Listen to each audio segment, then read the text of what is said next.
Gear, 2002 to 2015. It's the greatest show ever made. The Clarkson Hammond May era only. The receipts confirm it. Watch any of the specials tonight and you'll see what I'm talking about. I'll tell you what made me make this video. I just rewatched the Botswana special last week. It is 19 years old and the cinematography still holds up today. 3 friends, a problem, a budget, time, freedom, and the willingness to look stupid on purpose. That's the best definition of art that I know. Top Gear had all of that for 13 years. No factual television show in history has had all 5 at once for that long. Nothing has matched it. Nothing has come close. 11 years after they walked away from BBC, it's still the highest standard. In 2013, the BBC's automotive comedy show was broadcast in 214 countries. That's more countries than the United Nations had members at the time. It earned $150 million in annual international revenue, making it BBC Worldwide's most lucrative property by a wide margin. Guinness World Records certified it as the most watched factual TV program on planet Earth, multiple years running. It also got cancelled in 2015 because the lead host punched a producer over a missed dinner. Top Gear, the BBC original, 2002 to 2015, the Clarkson Hammond May era, is the greatest factual television show ever made. I'm willing to argue it is the greatest television show ever, period. Let me explain. 2 things up front. First, I'm going to use the 350 million viewer number you've heard. Top Gear's own publicist has said that figure is unreliable as a precise weekly count. It likely conflates cumulative reach with weekly viewership, so I'm going to use it the way it was originally meant, as a scale indicator, not a precision metric. The numbers that are verified are 214 countries, multiple Guinness World Records, 150 million pounds in revenue. That's the receipt floor. Second, Jeremy Clarkson is a deeply flawed person who has said and done racist, sexist, and transphobic things over the airwaves for many years of his era. The case I'm making for Top Gear is not a case for Jeremy Clarkson personally. It is a case for what the team made. Andy Wilman editorially, Richard Hammond's heart, James May's intelligence, the 100+ production crew, the BBC editorial standards, in spite of the fact that the loudest voice was often the worst one. We can love what the show achieved while critiquing the man up front, and we're gonna do both. Now the case. Top Gear actually existed before Clarkson reinvented it. The original ran on BBC from 1977 to 2001. 24 years of magazine format automotive journalism. It was a sober show. It taught you about cars. It was useful. It was also boring. And by 2001, the BBC had cancelled it for being too niche. In late 2001, Clarkson and his old school friend Andy Wilman started taking over Sunday roasts. They drafted a 4-page proposal. It is one of the most successful TV format pitches in BBC history. They proposed an hour-long show with a studio audience, a dedicated test track, an anonymous test driver, hosts who were personalities, not just journalists, travel specials, challenge-based content, and absolute editorial freedom for the host to do whatever the hell they wanted to the cars, to the audience, and to each other. That format had not existed before in television. The whole genre we call now big personality factual entertainment was invented in Andy Wilman's living room in 2001. The first episode aired October 20th, 2002. Clarkson, Hammond, and a third host named Jason Daw, replaced by James May after the first series. From series 2 onward, the trio was locked.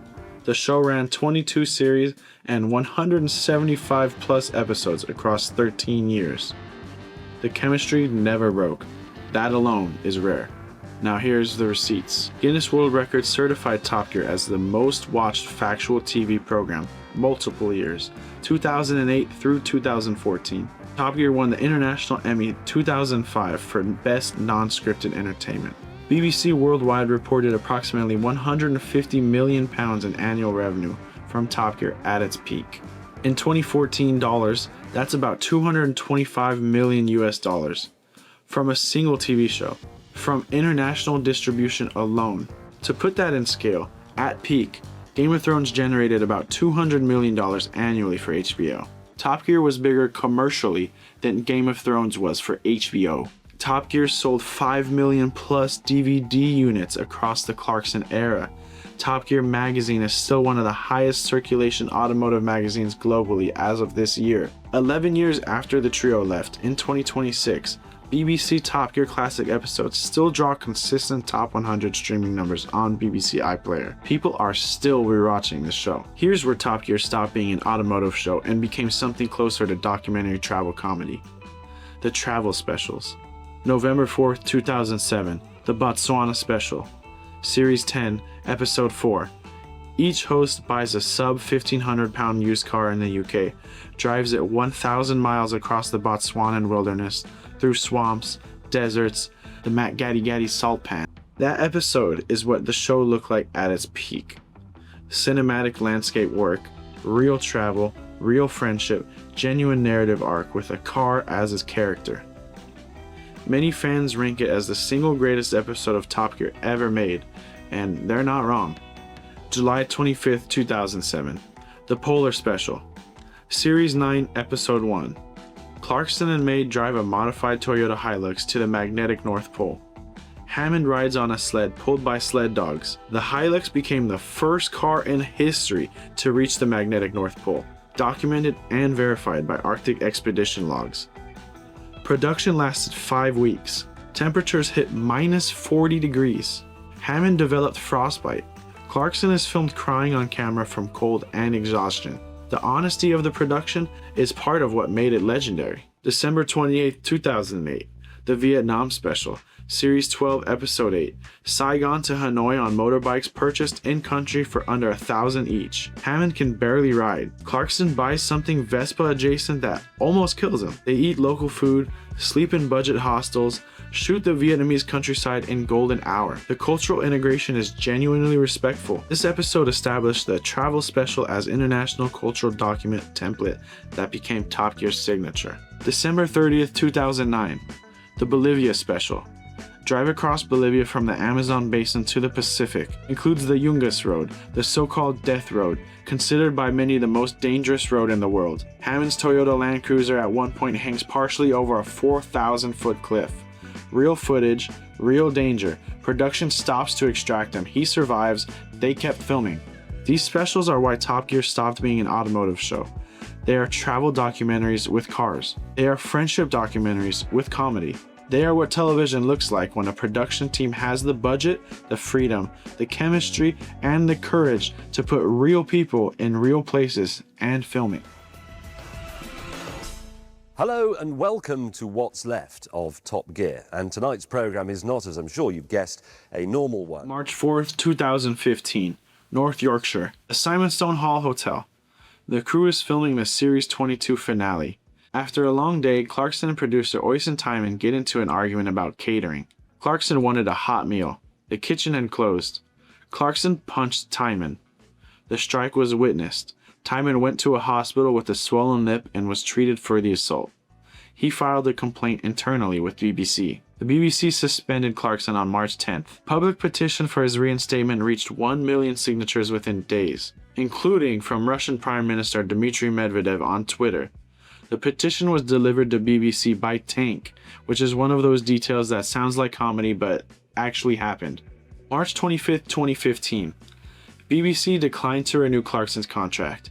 Hammond, May, and Wilman immediately announced they would leave also in solidarity. The trio signed a deal with Amazon Prime Video reported at £160 million for 36 episodes of a new motoring show. That show became the Grand Tour, which ran from 2016 to 2024. They retired the partnership after that. I have to handle this part honestly. Jeremy Clarkson has said and done things on camera that are racist, sexist, and homophobic multiple times. In 2011, he made anti-Mexican comments that led to formal diplomatic protests and a BBC apology. In 2014, the BBC suspended him for using a racial slur in unaired footage. In 2022, he wrote a column about Meghan Markle that was so extreme even his family publicly denounced it. The Sun ran an apology and also removed it. Top Gear was bigger than him. This was a team product. Andy Wilman's editorial discipline shaped every script. Richard Hammond's enthusiasm carried the comedy. James May's quiet intelligence anchored the smart bits. The 100-plus production crew handled what we now call cinematic factual production. BBC editorial standards, even when they were inconsistently applied, kept the show inside the lines for 13 years. We can love what the team made while critiquing the man at the front. That's the only honest position. The case for Top Gear is not a case for Clarkson. It's a case for what 3 flawed men, Clarkson is the worst of them by far, and an entire production team built together. Hammond and May are not Clarkson. They've publicly distanced themselves from his worst comments. Wilman edited around the worst takes. The show survived in spite of him. That distinction is essential. If you can't make it, you can't honestly defend Top Gear. I'm making it. Here's the real argument. Top Gear was never a car show. It used cars as the vehicle. The show was about friendship between 3 middle-aged men who genuinely liked each other, who were old enough to not be cool but young enough to still find joy in stupid things. It was about travel. What places actually look like when you take real people to them with cameras and time. It was about engineering, the actual physics of cars, transmissions, aerodynamics, what makes a thing fast. It was about comedy, taking the piss out of yourself, your friends, the audience, the sponsors, the BBC, the cars. It was about the rare British art of doing something seriously while pretending not to. Other shows have one of these things, maybe 2. Top Gear had all 4 for 13 years, built a chemistry across 175 plus episodes that the post-2015 era could never replicate, even with Amazon money, even with a fresh format. They couldn't recreate it because Wilman and Clarkson and Hammond and May was a specific lightning captured once. That's the case for greatness. Cultural footprint of 214 countries, 150 million pounds of annual revenue at its peak, Guinness Records, International Emmy, 13 years sustained craft, a format that rewrote unscripted television, travel specials that are documentary cinema, chemistry that has not been replicated in 11 years and counting. And on that bombshell, let me know which of the specials you'll be putting on tonight. I'll read every one. Thanks.